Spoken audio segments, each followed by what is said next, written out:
तकरीबन 26 साल नौकरी करने के बाद सुरेश बाबू इसी महीने आदेशपाल चपरासी के पद से रिटायर होने वाले थे। वे एक प्राइवेट कंपनी में पर कार्यरत थे। एक तरफ जहां सुरेश जी को इस बात का सुकून था कि चलो अब तो एक खड़ूस, बदतमीज और क्रूर बॉस से छुटकारा मिलेगा, वहीं दूसरी ओर उन्हें इस बात की भी चिंता सता रही थी कि रिटायरमेंट के बाद लड़की की पढ़ाई और फिर ब्याह की चिंता उन्हें खाए जा रही थी। रिटायरमेंट के बाद इस महंगाई में घर के खर्च और ऊपर से उनकी बीमार पत्नी के इलाज का खर्च अलग से मुंह बाए खड़ा था। हालांकि लगभग 60 कर्मचारियों वाले उस दफ्तर में अपने सुप्रीम बॉस सहित कुछ लोगों के बुरे बर्ताव के कारण वे मन ही मन बड़े दुखी रहते थे। फिर भी जब महीने की 1 तारीख को उनके हाथों पर उनकी तनख्वाह आ जाती थी तब उनका सारा दुख दर्दफूर हो जाता था। सुरेश बाबू खुद भी शारीरिक रूप से दुरुस्त न थे। उनकी याददाश्त तो कुछ कमजोर हो ही चली थी, उनका अब होंठ भी कांपने लगा था। न चाहते हुए भी कुछ न कुछ गलती अक्सर उनसे भी हो ही जाती थी। वे कभी दफ्तर की सफाई करना भूल जाते तो कभी चाय में चीनी डालना, कभी कभार तो गंदे ग्लास से ही किसी कर्मचारी को पानी पिला देते थे, जिसके लिए उन्हें कुछ न कुछ भला बुरा सुनना पड़ता था। फिर भी सब कुछ चलते जा रहा था। आखिरकार वो दिन भी आ ही गया जिस दिन सुरेश बाबू का दफ्तर में आखिरी दिन था। सुरेश जी वक्त से कुछ पहले ही दफ्तर पहुंचकर अपने नियमित कार्य में जुट गए। सब कुछ रोज की ही तरह था, बस आज दफ्तर में खामोशी कुछ ज्यादा थी।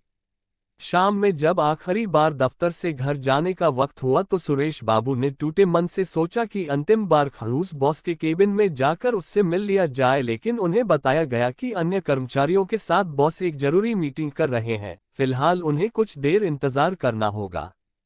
2 घंटे इंतजार के बाद भी जब मीटिंग खत्म नहीं हुई तो सुरेश बाबू मन ही मन चिढ़ गए और बॉस को कोसने लगे। साला क्या अहंकारी आदमी है, सिर्फ 1 मिनट के लिए मुझे बुलाकर मिल लेता। अकड़ू साला। अंत में मायूस होकर सुरेश बाबू ने बिना बॉस से मिले ही अपने घर लौटने का मन बना लिया। ठीक तभी किसी ने आवाज दी, साहब तुम्हें बुला रहे हैं। सुरेश बाबू झटपट अंदर दाखिल हुए, लेकिन बॉस के केबिन का नजारा कुछ बदला बदला सा था। सुरेश जी को देखते ही सभी कर्मचारियों ने जोर से ताली बजाकर उनका गर्मजोशी से स्वागत किया।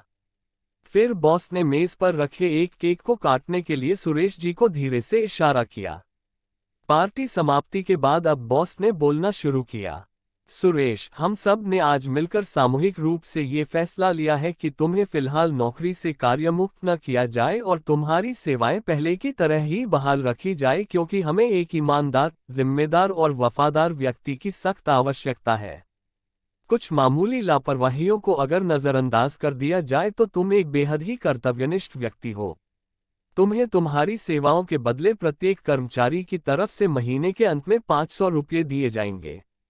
हालांकि ये हमारे ऑफिस के नियम के खिलाफ है, फिर भी तुम्हारी आर्थिक जरूरतों के देखते हुए तुम्हारे लिए ऐसा करना पड़ रहा है, लेकिन ध्यान रहे तुम्हारी गलतियों के लिए तुम्हें मिलने वाली डांट में कोई रियासत नहीं मिलेगी।